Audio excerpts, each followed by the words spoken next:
अस्सलामुअलैकुम my people. और बताओ क्या हो रहा है आजकल? वल कोई हाल दे हुआ?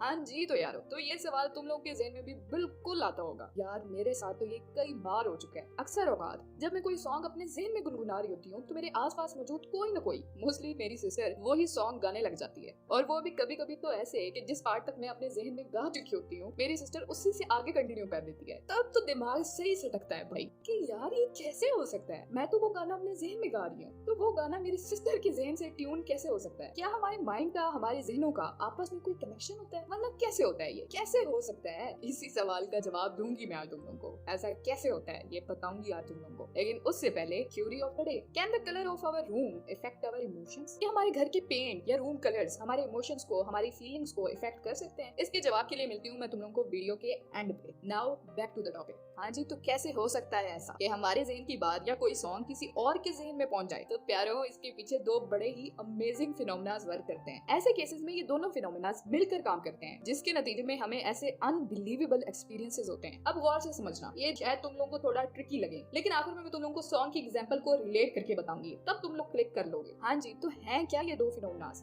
पहला, मिरर न्यूरॉन्स। हमारे ब्रेन में ना एक स्पेशलाइज्ड किस्म के ब्रेन सेल्स होते हैं जो कि 1992 में बंदरों पे कुछ एक्सपेरिमेंट्स करके डिस्कवर किए गए थे। ये न्यूरॉन्स दो कंडीशन में ब्रेन में एक्टिवेट होते हैं। पहली कंडीशन जब हम खुद कोई काम करते हैं, कोई एक्शन परफॉर्म करते हैं, और दूसरी कंडीशन में तब जब किसी और को कोई सिमिलर या उस जैसा ही कोई एक्शन परफॉर्म करते देखते हैं। इन दोनों कंडीशन में हमारे ब्रेन के मिरर न्यूरॉन्स एक्टिवेट हो जाते हैं। उस एक्सपेरिमेंट में देखा गया कि बंदा जब खुद अपने हाथ में बनाना पकड़ता है तो उसके ब्रेन में एक जगह मिरर न्यूरॉन एक्टिवेट हो जाता है। फिर जब वो किसी और को देखता है जिसके हाथ में बनाना है तब भी सेम उसी जगह और सेम मिरर न्यूरॉन एक्टिवेट हो जाता है। तो उससे ये पता चला कि हमारे ब्रेन में ऐसे न्यूरॉन्स मौजूद हैं जो कि ना सिर्फ हमारे अपने एक्शन पर एक्टिवेट होते हैं बल्कि दूसरों के एक्शन भी ऑब्जर्व करते हैं। और जब किसी और का कोई एक्शन हमारे एक्शन से सिमिलर या हमसे सिंक कर जाता है, मतलब जो हम काम कर रहे हैं हम उस जैसे या वही काम किसी और को करते देखते हैं, तब भी हमारे ब्रेन में मिरर न्यूरॉन्स एक्टिवेट हो जाते हैं। अब बात करते हैं दूसरे फिनोमेना की। उससे जी हम कहते हैं सोशल मिमिक्री। ये बड़ा ही इंटरेस्टिंग फिनोमेना है भाई। अकॉर्डिंग टू सोशल मिमिक्री, हमारे ब्रेन में और हमारी बॉडी में ये कैपेसिटी होती है कि जब भी हमारे आसपास कोई लोग या कोई शख्स मौजूद हो जो किसी खास किस्म की इमोशनल स्टेट में होता है तो हमारा ब्रेन और हमारी बॉडी बिल्कुल अनकॉन्शियसली, मतलब बिल्कुल बगैर जानते बूझते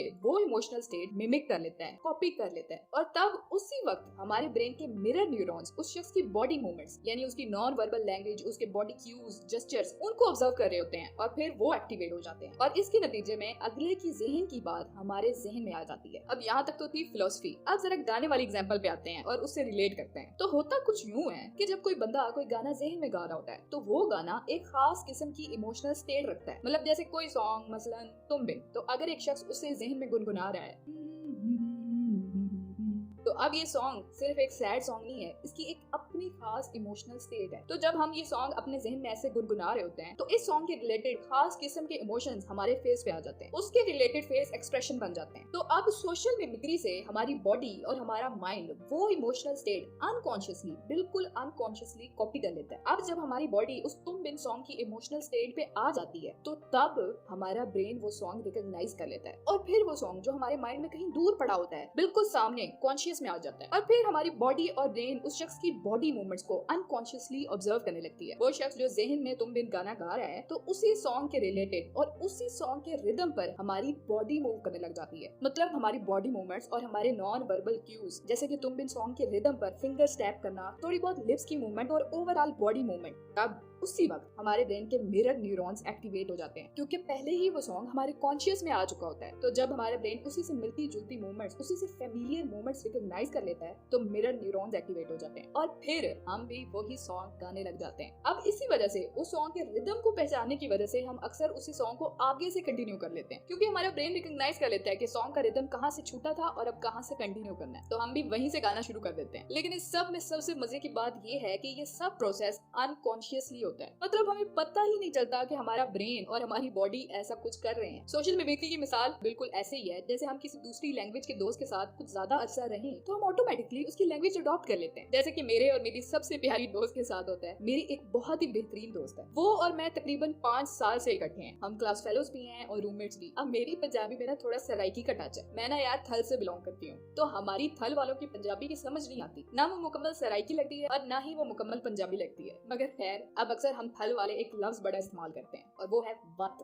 वत ना फिर के लिए इस्तेमाल होता है। जैसे हम कहते हैं ना फिर ये हुआ फिर वो हुआ, हमारी पंजाबी में कहते हैं वत ए होया वत ओ होया। और मेरी दोस्त की पंजाबी थोड़ी इंडियन वाली है, इदा उदा वाली, इदा नहीं हुंदा उदा नहीं करीदा ऐसी वाली। तो अब हम दोनों ने इतने साल साथ रह रहकर ऑटोमेटिकली एक दूसरे के कुछ लफ्ज अडॉप्ट कर लिए हैं। इसलिए जब वो अपने घर में जाती है और वत वत करती है तो उसके पेरेंट्स हंसते हैं कि ये वत कहाँ से आया, तो वो कहती है थल से। और मैं अपने घर में आती हूँ और इदा उदा कहती हूँ तो मेरे पेरेंट्स हंसते हैं कि ये इदा उदा कहाँ से आया, तो मैं कहती हूँ गुजरात से। तो अब तुम लोग शायद ज्यादा रिलेट कर पा रहे हो। बिल्कुल इसी तरीके से सोशल मिमिक्री वर्क करती है। हम जानबूझ के उनके लफ्ज अडॉप्ट नहीं कर रहे होते, हम खुद से सीख नहीं रहे होते, बल्कि अनकॉन्शियसली खुद बहुत वो हमारी जबानों पे आ जाते हैं। पर ये सॉन्ग वाला केस हमें इसलिए अनोखा लगता है क्योंकि इसमें हम सिर्फ जहन में गा रहे होते हैं और अगला शख्स गाने लग जाता है। लेकिन हम ये नहीं जान पाते कि हमारा ब्रेन, हमारा माइंड इतना ज्यादा पावरफुल है कि वो सिर्फ दूसरों के लफ्जों को ऑब्जर्व करके सिर्फ उन्हें अडॉप्ट नहीं करता, बल्कि पूरी की पूरी बॉडी मूवमेंट्स ऑब्जर्व कर रहा होता है और अडॉप्ट भी कर रहा होता है। इसकी मिसाल ऐसी है कि आहिस्ता आहिस्ता अगर आप किसी के साथ बहुत अरसा रहेंगे तो शायद जैसे वो चलता है आहिस्ता आहिस्ता आप भी वैसे ही चलने लग जाएं। अगर एक्सपीरियंस करना चाहते हो तो एक्सपीरियंस करके भी देख लेना। इसी तरह सोशल मिमिक्री के जरिए हम लोगों के अल्फाज, उनके बिहेवियर, उनकी इमोशनल स्टेट सबको अनकॉन्शियसली अडॉप्ट करने लग जाते हैं और फिर मिरर न्यूरॉन्स उनको एक्टिवेट करके हमारे अनकॉन्शियस से कॉन्शियस में ले आते हैं और हम वो भी करने लग जाते हैं जो अगले शख्स के अभी ज़हन में होता है। कोई लगी बात की समझ? जी,